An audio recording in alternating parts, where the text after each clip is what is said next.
Good morning. It's Beth Grant with the American Diabetes Association, and I have a great co-host with me today. Thank you. Hi, my name is Alyssa Freeman. I'm the office manager with the American Diabetes Association, and I am covering for Carol Dixon today, and it's an honor to be able to do this today and share some great information with you guys. I'm so happy that you're here Thank with you. us. Thank you for joining us. Alyssa has this fantastic personality that thank you. really is fun to work with. So we're going to have a good time today. Yes. Thank you for joining us. This is the May episode of Stop Diabetes Insight. And again, we just want to thank Jim too for producing this for the American Diabetes Association. And we so appreciate all that he does for us so that we can continue to get our message and our messaging out to Indiana. So thanks, guys. Let's talk about some events that are coming up. So real quick, I've just put up a slide of upcoming events. First and foremost, June is a really busy month for us. We are heading into tour season. That's on June 4th. Then June 5th through the 11th is our camp, John Warville. August 27th, Step Out Walk is scheduled, which is different from, it's usually in September. So, we're pushing it up a little earlier. So let's start talking about getting teams ready for Step Out Walk. In November, it's American Diabetes Month. So we'll have more information coming about all of the activities that we'll do for that month also. Then November 7th is the J.K. Lilly Gala. This is our formal event. There are a lot of corporations and donors that come to this event. It's just a really fantastic time. And we have a theme. It is a Mardi Gras theme. So it'll be really fun again this year. And November 15th is National Healthy Lunch Day. So again, just like the Get Fit, Don't Sit Day, we'll have more information upcoming about the National Healthy Lunch Day. So go ahead and mark it on your calendars. Absolutely. And while we're on the subject of important dates, I just want to remind you guys that if anyone is interested in volunteering for the Tour de Cure, which again is on June 4th, you still have an opportunity to do so. All you have to do is contact me. Again, my email address is afreeman@diabetes.org, and there's an interest form that you can fill out to tell us your interests and the time that you'll be able to volunteer with us, and we'll be happy to get in contact with you. So can you mention some of the specific areas that they could volunteer for? Yes, so we need a wide variety. So from helping with the event setup on June 3rd, as well as the morning of June 4th, we need help, as well as doing registration, volunteer check-in, helping with our Red Rider tents as well, lunch tents. We need a variety of help. So literally from registration to the finish line, we are in need of volunteers to make this a great day for our riders. Very good. Yes. And you can come out as just a one-person show, or if you have a team of volunteers, that too. We can keep your team together depending on what area. Absolutely. And then times. Are there specific time slots that they... You have the opportunity to kind of tell us a little bit about what you're able to do, but we do ask that there's a minimum of at least 3 hours, so that way we can get as much help as needed. And then also, guys, that there is lunch provided for all of our volunteers, and then you'll also get a volunteer t-shirt, which is really neat. That's very good. So it's a great experience. So I hope some of you can help out. And again, it's afreeman@diabetes.org. Very good. We appreciate all of the help that we get for all of our events. It cannot happen without our volunteers. Absolutely. So, they are very essential. We are still you can still register for tour. You can register for tour. Check out the website. It's diabetes.org/IndyTour. And if you have any questions, there's an email on there, Rob Nagel. It's rnagel@diabetes.org. And you can ask any questions, or you can call the office. No question is silly. There's always questions about the different routes, or do I really have to be there at 6 a.m.? Those types of things. So, it's in June, so it could get really, really hot later in the day. But there are also activities throughout the entire day.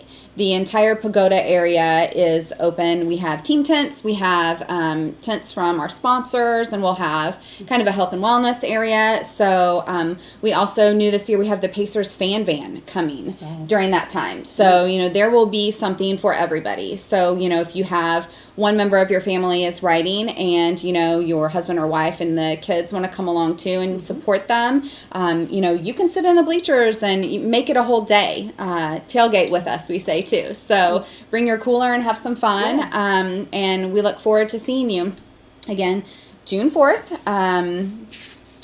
Diabetes.org/Indy Tour. A little bit more about camp too. Camp registration, we still do have some spots available. I think it was to close a few weeks ago, but we do still have availability. So check out the website there, diabetes.org/ADA Camp John Warville. And you can go ahead and fill out some information. And then financial aid. Yes, of course. If financial aid is of issue, please contact Janetta Sykes. That's J Sykes at diabetes.org.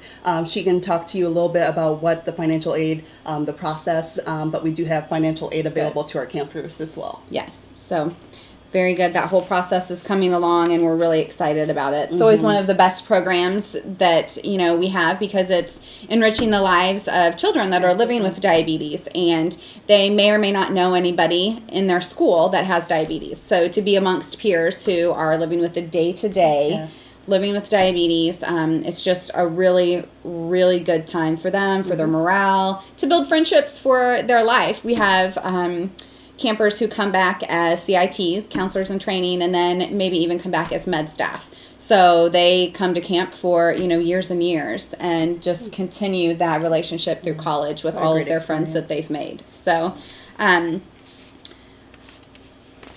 real quick, our social media, we are posting events, and, there may be something that comes up through the week that we're adding a promo, or we're letting you know what's going on. So, you can find us on Facebook and Twitter and on Instagram. Our office link actually for everything is AM Diabetes IN. You can find us on Facebook, Twitter, and on Instagram with that link. And then you'll also be able to find other information about our events.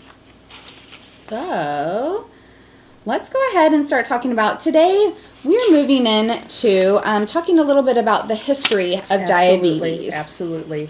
And Beth, diabetes, the history of diabetes dates back as far as going back towards 1552 BC, when an Egyptian physician documented frequent urination as a symptom of a mysterious disease that also caused emaciation. And then it even goes back towards the 1st through 11th centuries AD, when a Greek physician used the phrase the melting down of flesh and limbs into urine to describe diabetes, which sounds kind of scary for that time. Yes, it does. But then you also had that Chinese and Indian scholars noted that urine of people with diabetes was terribly sweet, and then they diagnosed this disease as by water tasters. And then they used the word mellitus, meaning honey, that was added to the name diabetes. But then when you fast forward into the 1800s, scientists then began to develop a chemical test to detect the presence of sugar in urine. So, you can tell that over the years there's been a lot of developments. Exactly. So all of that sweet we know now is the glucose that is in your body. So it's just amazing how technology, even now and today, how technology is changing. So some of the early treatment that they used to use, they would advise patients to eat extra large quantities of sugar, which we all know now is not a good idea, or starvation diets, because they weren't really sure how to combat that. So they just decided just don't eat. Or whiskey mixed with coffee. It would be a clear soup, and they would take it every 2 hours from 7 a.m. to 7 p.m. After 5 days, then they would go on a strict diet. It says a lot of type 1 patients died because of that, but type 2 patients actually had decent results. So, again, the technology of kind of the back and forth, let's just try this and go for it. And absolutely. And then when you think about in 1897 what that life expectancy would have been, for example, a 10-year-old back then diagnosed with type 1 diabetes, the life expectancy would be a year, which is terribly sad. counteracting that, a 50-year-old diagnosed with type 2 diabetes had 8 more years, and that's if they were lucky. Right. So times have definitely changed since then. So new discoveries show promise and provide some hope. So then we get to 1889 when they performed research in a dog that revealed diabetes occurred when the pancreas was removed. And then in 1921, insulin was discovered by Frederick Banting and a med student, Charles Best.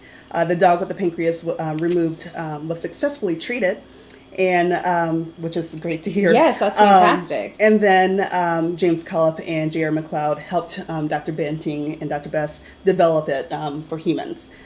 So later on, a Belgian man proposed the name insulin for the pancreatic substance. That's fantastic. Yeah. So we will actually take a really quick break, and we'll come back and talk a little bit more about the discoveries of the histories of diabetes.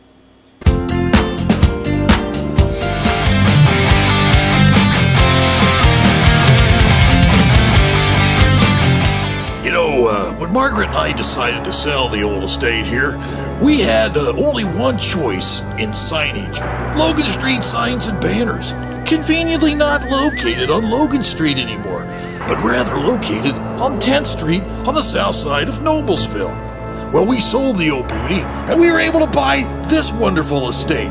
And we had so much money left over, I was able to buy this beautiful 1968 Eldorado Cadillac for Margaret. Only 472,000 miles. Margaret loves it because it's got those big seats and that heavy-duty suspension to support her svelte frame. Next time you're looking for signs or banners, call old Jim at Logan Street Signs and Banners, 773-7200. Conveniently not located on Logan Street anymore.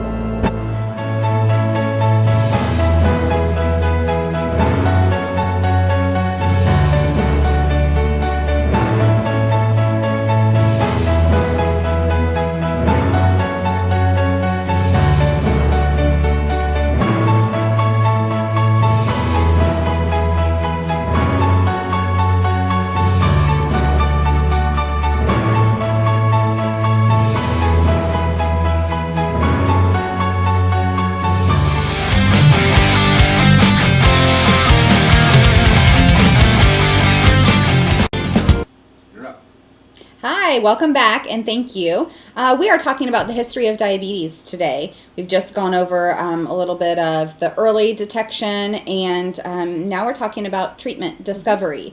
So on our slide now, we have some pictures of some children who, the before and after pictures, before insulin and then after insulin, which it's amazing to see, the difference in their bodies and some of the methods that were used prior to actually injecting insulin and the positive effects that you can see, obviously, from the photos of the children, a 3-year-old before and after and an 11-year-old before and after. We don't have a photo of the 14-year-old Leonard, but we have a little bit of notes there that actually after using insulin, he lived for 13 years successfully, and actually his cause of death at the age of 27 was pneumonia. Wow. So, he was living successfully using insulin with type 1.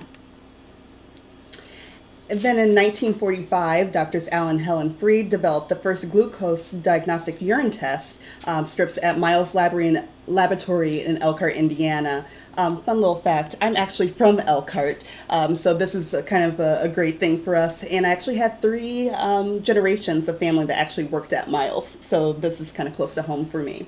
Helen still lives in the area, and she spoke to our campers actually in 2015, and at age 90, she's still as active as ever. Yes, and you can see from that photo, she was amazing, and the campers and the CITs there in that other photo really enjoyed meeting her. She was really fantastic.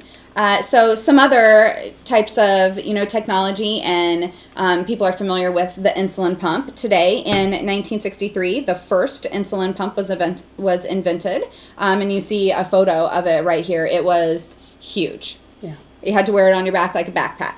And in 1965, the first test strips for testing blood glucose were manufactured, and the strips were designed primarily for doctors' offices. So not the everyday testing that we are used to today. And in 1969, the first portable blood glucose meter was created. And then when you start really talking about the discovery, 1967, the previous mixture of pig and cow insulin was changed to isolate pure pig or cow insulin. In the 1970s, researchers looked at producing insulin that more closely mimicked the body's natural insulin process. In 83, the first biosynthetic human insulin is introduced. And then in 1986, the insulin pen delivery system is introduced into the U.S. It's pretty neat. I know, and that sounds crazy that was 1986. Absolutely. So, there's amazing technologies that even people that we know today are living with, and what they have lived through too themselves. Yes. So, there are many types of the synthetic, the human-like insulins that are available today. So, just some really quick types. There's a rapid-acting, there's a short-acting, an intermediate or long-acting insulin, and then there is a long-acting insulin. So, just depending on, that's why we always talk about it's so important to have such a good relationship with your physician to know what works best for you and what you need at what points in the day, in your journey. Just what works best for your body. Everybody's body is an individual and works differently and processes insulin differently too. So absolutely. And when you're thinking of diabetes today and the changes that have been made, researchers are actually working on an insulin patch at the moment, which is really exciting. It's really cool how research has changed. And then there's also an inhaled insulin that's actually already available but not yet widely used.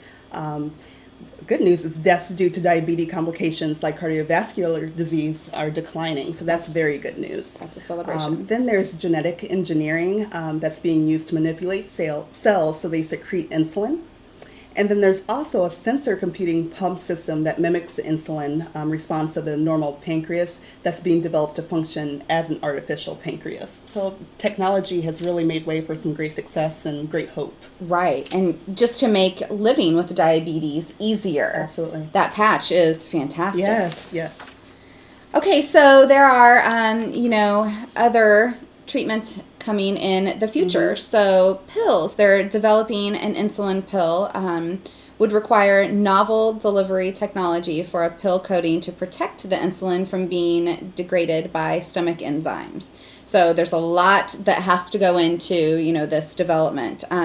Glucose monitoring via the cloud, using a cellular device, a glucometer, which uploads your blood glucose automatically by using cloud technology. It's available now, but improvements are coming. So again, just using that technology and making it easier to, just take care of yourself day to day. Continuous glucose monitoring and improvements continue. Technology and contact lenses and tattoos for monitoring blood glucose are a possibility. So high glucose, the contact would turn purple. Low glucose, it would turn red. Normal glucose, it would turn green. So for a tattoo, though, low glucose, a tattoo would be highly fluorescent, and high glucose, the fluorescent beads would be replaced by glucose, and the tattoo would fade. So, all of these just kind of topical methods then to also help just be able to identify when your glucose is going high or when it's going low. Absolutely. And, until there is a cure, the ADA, our mission remains steadfast. Right now, our research investments focus on sparking the next big discovery through innovative high-impact projects that encourage scientists to take calculated risks that can yield high results. Since 1952, the ADA has invested more than $735 million in 4,500 projects in all diabetes topics and related conditions, which is great.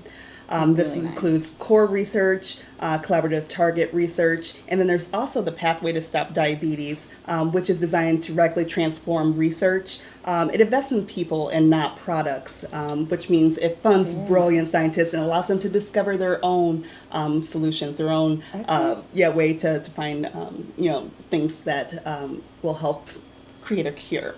But more something that we should really know is that locally there are 6 researchers in Indiana, which means that the funding stays local. Right. So that's very important to know, and I'm glad to hear that. Yeah, that's really nice to know that, when you are donating to the ADA, taking part in our activities, and we always talk about finding a cure. Absolutely. Well, that research money is staying local when you're donating to tour, to walk, at gala, and local with research and with programming. Yes. Our camp is, definitely one program where that money is staying local. So, talking just a little bit more about our research, 99% of our funded researchers remain dedicated to diabetes science 5 years after their grant has completed. So they continue their research. Dollars that are donated to the association and invested in diabetes research leads to more money coming in addition to research funding, and takes things to the next level. And innovative discoveries continue to move on. 4 patent applications are submitted annually, on average, by associated funded scientists. So the research that they are doing is leading them to, some kind of a new technology or a drug or a, research initiative that they're leading to a patent. So that's pretty fantastic. I think that's amazing news. Absolutely. There are new technologies and new research going on all the time, and we continue to try to get that information out. And the best way to learn is just follow us on Facebook and Twitter, and as those research stories come out and when these scientists come up with amazing new things, then we will share that information with you. So the ADA is a really good source for not only just learning to live with diabetes, but also learning the facts from history, what led us to this point, but technology in our future. Where are we going? We hope one day to find that cure for diabetes, but until then, to invest in people too that are helping you live with diabetes in a more manageable way. So thank you guys for sitting with us today, and I really appreciate Alyssa coming on. We had